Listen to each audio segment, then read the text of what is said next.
Good day, everyone. I was born and raised in Detroit. Growing up there, I saw people like me running things. This is a courtroom, not a circus, so we're gonna calm down. I'm sorry. What I found there was a passion that I didn't know existed. This is the bottom line. I'm excited to free fall into the limitless possibilities with we the people. So many are fearful of the law. They think it's something that works against them. I think you need to begin to accept responsibility for your mistakes. We are the people. Ronald Johnson claims an heirloom was ruined after his future son-in-law made drastic changes to a family wedding ring. All rise. Greg Arbor says his fiancée was thrilled with the redesigned family keepsake. Court is now in session. The Honorable Judge Luren Lake presiding. Please be seated. Aye, Your Honor. Hello, thank you, Sean. Good day, everyone. Good day. This is the case of Johnson versus Arbor. Mr. Johnson, you are suing Mr. Arbor for $12,000, the cost of a family heirloom. Is that correct? Yes, Your Honor. And defendant, you claim that you actually added value to it and that it was a gift. Is that correct? Yes, Your Honor. All right. Let's start with you, plaintiff. What kind of heirloom is this? Your Honor, I owned a family heirloom ring that belonged to my grandmother.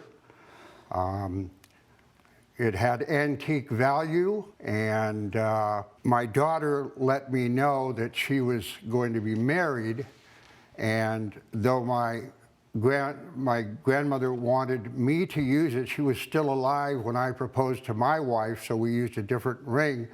She let me know she wanted it to go to my daughter. All right.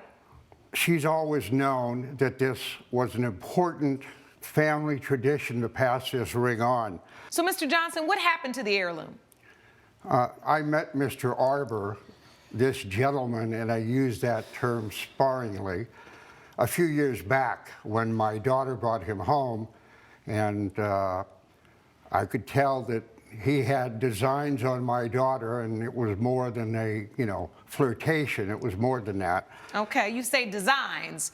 Design seems to suggest... Design being that I could tell that he was in it for a long-term relationship. Oh, okay, designs seemed like you didn't approve. You mean you knew that he was really interested in your daughter? Yes, Your Honor. Okay, so what did he do to the ring?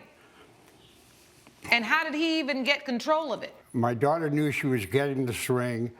I gave it to Mr. Arbor and made it clear that this was in fact a family heirloom, and I was passing it on to him to put on my daughter's finger. Okay. Did you go, Mr. Arbor, and ask Mr. Johnson for your wife's hand in marriage, his daughter's hand? I did. I know that their family, they're very invested in sort of family values, and that gesture would be important to him. And so I asked for his hand, even though I personally think it's an archaic tradition.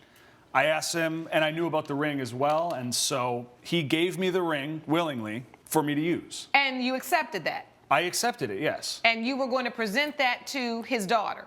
Yes. And so, Mr. Johnson, you're suing him for the value of it. If you gave it to him so that he could present it to your daughter, why are you suing him for the value of it? Mr. Arbor we've had a relationship that has been, in a word, contentious. He's a very rude young man. What did he do to the ring? I gave him the ring and again informed him very clearly that it was a precious family heirloom. He took it to a cut-rate jeweler, I have to assume, and had the ring entirely refigured. It was a small, beautiful diamond. He added gemstones to it. Now it's horrendous. So why did you go and take the heirloom to a jeweler, Mr. Arbor? He gave it to me, and I recognized the importance of it, but it was also a very small ring. Okay. And I showed Small diamond? It was just, a small gem, and overall, it was just not a very impressive ring. I took it to a family friend who runs a jeweler, and I just wanted to add some gems so that it could be a more fitting symbol of my affection. I wanted an impressive ring. you were aware that it was his grandmother's ring and that it was very important to the family, and that's why he wanted to give it to his daughter. He wanted you to give it to his daughter for your engagement. Yes, I knew that the ring was special, and that's why I modified it instead of just getting a bigger and more impressive ring. I thought that by modifying it, it would still have the family value. Coming up, He decides to alter it, and obviously, since you're here in court, you did not agree with that. Not only did he destroy the structural integrity of this ring, he destroyed a family tradition. and later, I approached her and I told her, you know, I haven't received your permission slip. She could tell me that she didn't have time, something like that. But then at the end, she did say that she couldn't afford it. if you'll be in the Los Angeles area and want to bring your case to court, call 1-888-552-6878.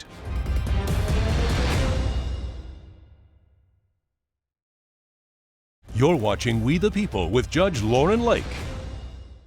We're back with the case of Ronald Johnson, who is fighting with Greg Arbor over a redesigned heirloom wedding ring. Anybody have a picture of this ring? I do, Your Honor. I'd like to see it, please. So you take it to the jeweler and say, listen, this is a family heirloom. I don't want to change it completely, but I do want to modify it to reflect my future wife's tastes. Yes. And then what happens?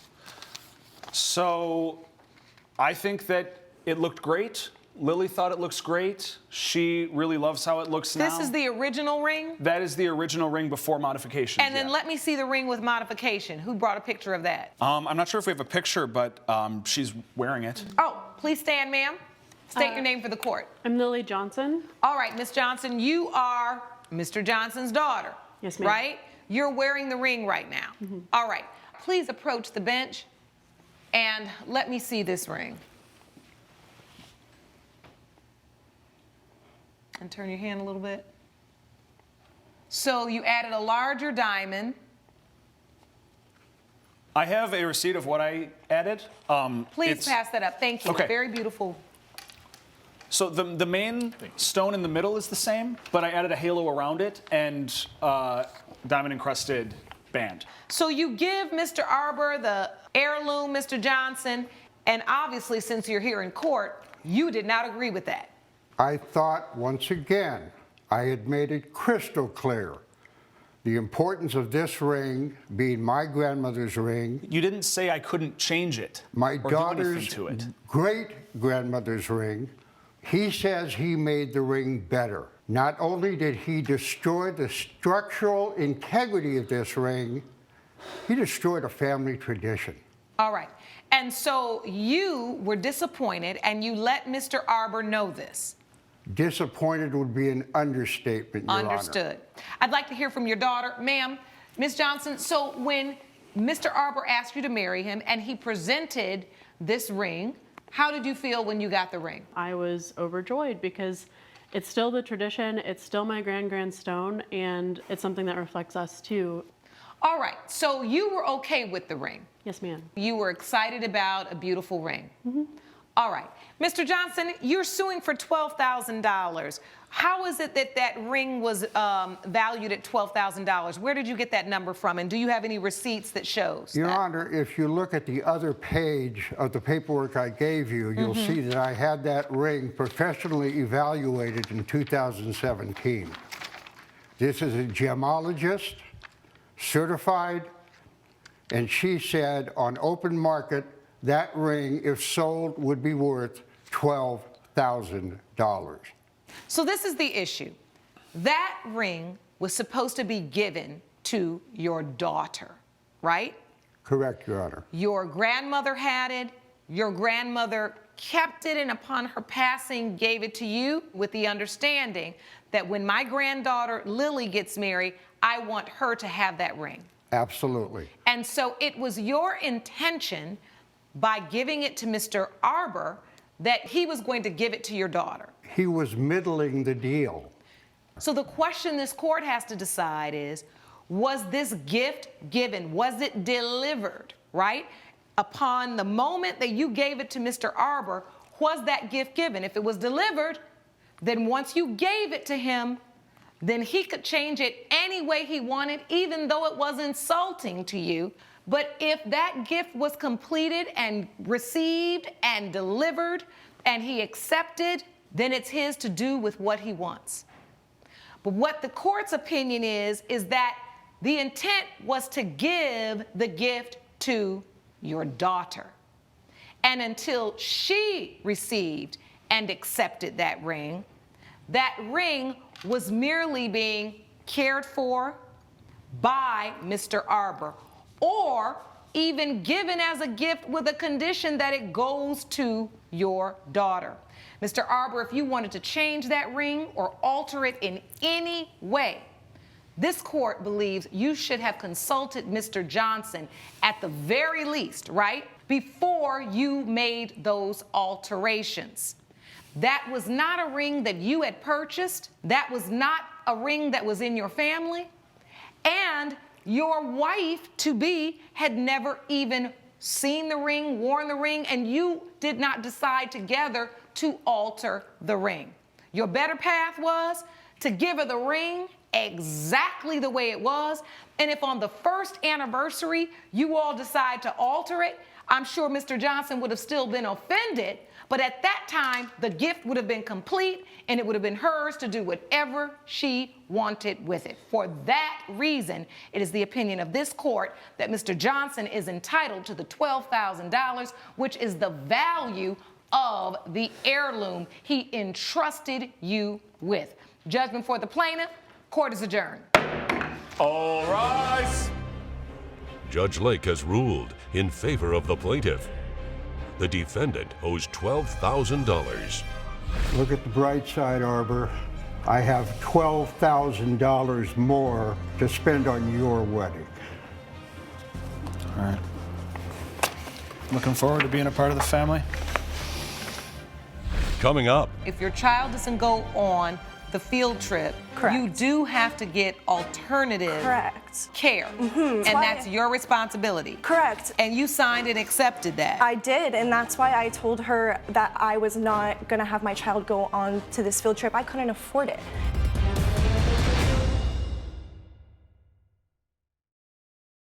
you're watching We the People with Judge Luren Lake. Cassidy Lopez claims a parent at her daycare still owes her for the field trips her daughter attended. Kelly Pierce says she's a struggling single mom and was upfront that she couldn't afford the outings. Good day, everyone. This is the case of Lopez versus Pierce. Miss Lopez, you are suing Miss Pierce for $225, which is the cost of unpaid field trips. Is that correct? That is correct. And Miss Pierce, you say you believe the trips were a part of a scholarship. Correct. All right, so Ms. Lopez, let's start with you. What kind of trips were these? So these were field trips over the summer for the children. So for my daycare center. So you own a daycare center. I own a daycare center. And during the summer, we like to do fun things. I noticed that Miss Kelly's permission slips were not turned in. I approached her and I told her, you know, I haven't received your permission slip. She could tell me that she couldn't do it or she didn't have time, something like that. But then at the end, she did say that she couldn't afford it. How much was the field trip? All three combined were $225. Were you aware when you enrolled her that there were field trips in the summer? I was aware that there were field trips. I just was under the impression that it would be more affordable. It's about $60 to $75 per field trip, and for a single mom, it's a little tough on top of tuition, you know? That is expensive. It is. We had a conversation when she approached me that I did not turn in the permission slip, and I told her, hey, look, you know, my situation, I'm on a strict budget. I just can't afford it, you know? And she told me, don't worry about it. Don't worry about the money. I want Allison to be, you know, included in the field trips. So I took it as like it was a scholarship. Coming up, If you're paying for every day, you're now asking a parent to incur an additional expense because you all aren't there on the field trip day.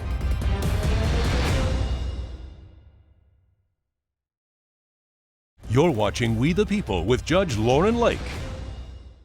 We're back with a dispute between Cassidy Lopez and single mom Kelly Pierce over unpaid field trip fees. $225, it's not cheap. What is your position? What is your business's position when a family cannot pay? Do they just say, we're going to turn the permission slip in, say no, and the child stays home that day? No, this is in addition to the regular tuition. So if they cannot afford to bring their child to the trips, then they can find an alternate ways of having a babysitter. Do you have a contract where they agree to that? Yes, I have the contract right here. Let me see that, please. Yeah, I'm just asking that because if you're paying for every day, you're now asking a parent to incur an additional expense because you all aren't there on the field trip day. So is that clear in your contract?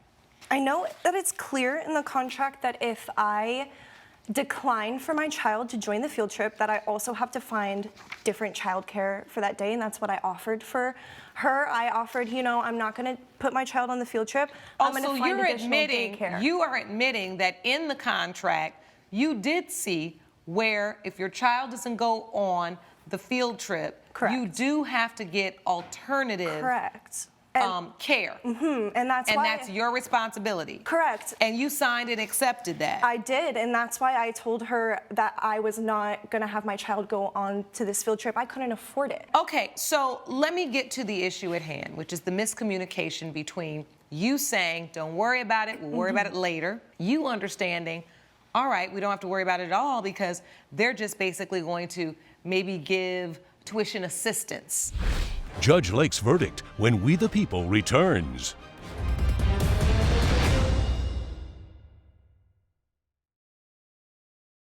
You're watching We the People with Judge Luren Lake. Why is it there was no communication and you simply just thrusted this $225 on her? She did tell me at first of that financial hardship that she was going through. But did you ever make it clear to her that you don't have to pay it today, but I'll just need all of those fees by the time the summer's over? Did you ever say that anywhere? Do I have that in writing, a text message, anything? Well, it wasn't, well, no, I feel that you should have just come up to me because I was nice to you. You know, and I allow you. I'm not fighting that I pay for your child, but I do have bills. I have 5 employees. I have 30 children. I'm a business owner. I've heard enough. I understand both sides of this story. The problem is you did not make an arrangement with enough specificity. It was just kind of like, don't worry about it. Well, when is later? Towards the end of July. I mean, I don't give freebies, Your Honor, okay? I have a business to run. Right. But we're in a situation where I believe you wanted to put the child first. Yes. I do not think you were clear enough about when this money was due. For that reason, you guys are going to split the difference on this. $112.50 is the judgment for the plaintiff. Court is adjourned. All rise. Judge Lake has ruled in favor of the plaintiff. The defendant owes $112.50. You know, I thought I was going to win this one, but I guess splitting it is fine by now. I mean, it's fair. It is what it is, you know? Please follow me this way. To your left.